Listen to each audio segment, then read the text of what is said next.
نماز کے موضوع پر اپنے خیالات کے اظہار فرمائے محمد بلال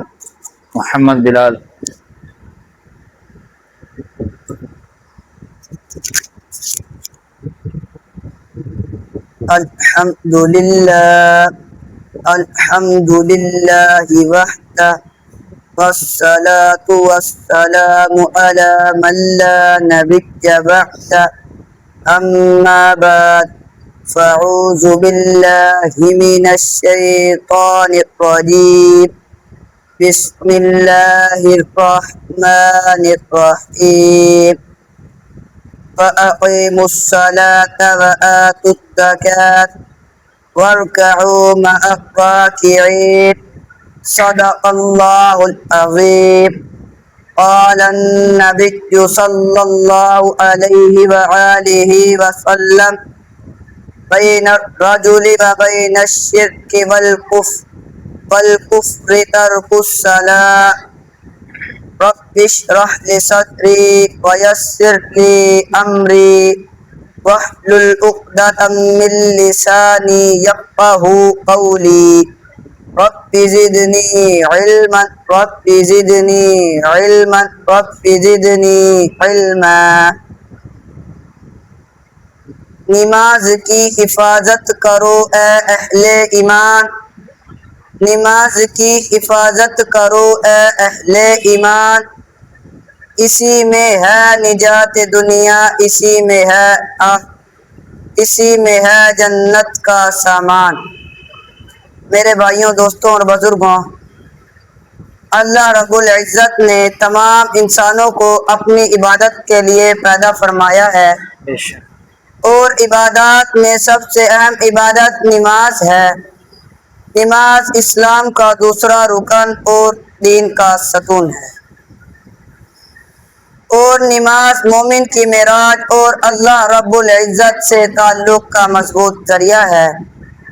جو شخص اپنی نماز کی حفاظت کرتا ہے وہ اپنے دین کی حفاظت کرتا ہے، اور جو شخص اپنی نماز کی حفاظت نہیں کرتا یعنی اپنی نماز چھوڑ دیتا ہے وہ اپنے دین کو بہت بڑے خطرے میں ڈال دیتا ہے.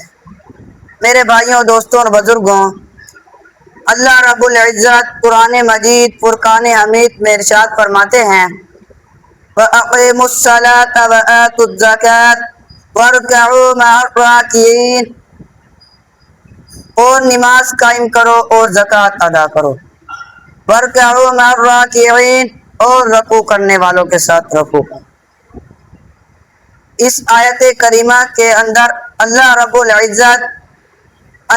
العزت نے نماز قائم کرنے کا حکم دیا ہے، کیونکہ نماز بندے کو اللہ رب العزت کے قریب کرتی ہے اور بندے کے دل کو پاکیزہ بناتی ہے.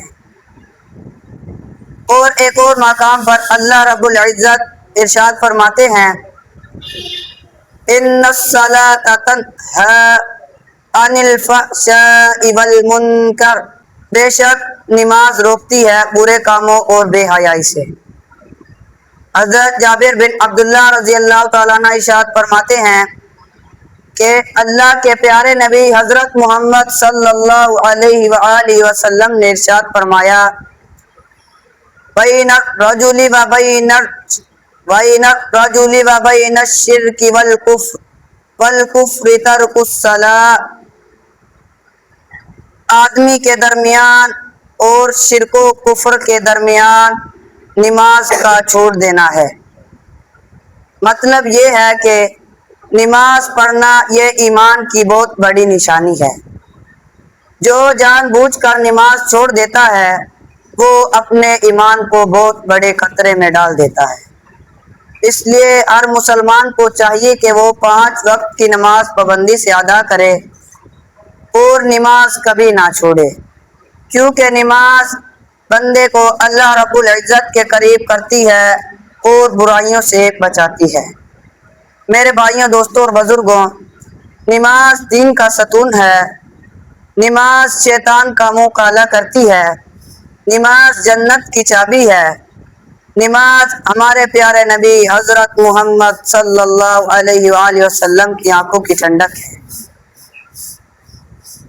اور نماز اللہ رب العزت کی رضا حاصل کرنے کا ذریعہ ہے، اور نماز انسان کو برائیوں اور بے حیائی سے بچاتی ہے۔ قیامت کے دن سب سے پہلے نماز کا حساب لیا جائے گا۔ زلزلوں کے جھٹکوں سے اٹھ جاتے ہیں فوراً، زلزلوں کے جھٹکوں سے اٹھ جاتے ہیں فوراً، لیکن افسوس اذان سن کر اٹھتے نہیں۔ اللہ رب العزت سے دعا ہے، اللہ رب العزت ہمیں 5 وقت کی نماز پابندی سے ادا کرنے کی توفیق عطا فرمائے، اور اللہ رب العزت ہمیں اپنی نمازوں کی حفاظت کرنے والوں میں شامل فرمائے۔ آمین۔ وما علینا الا البلاغ المبین۔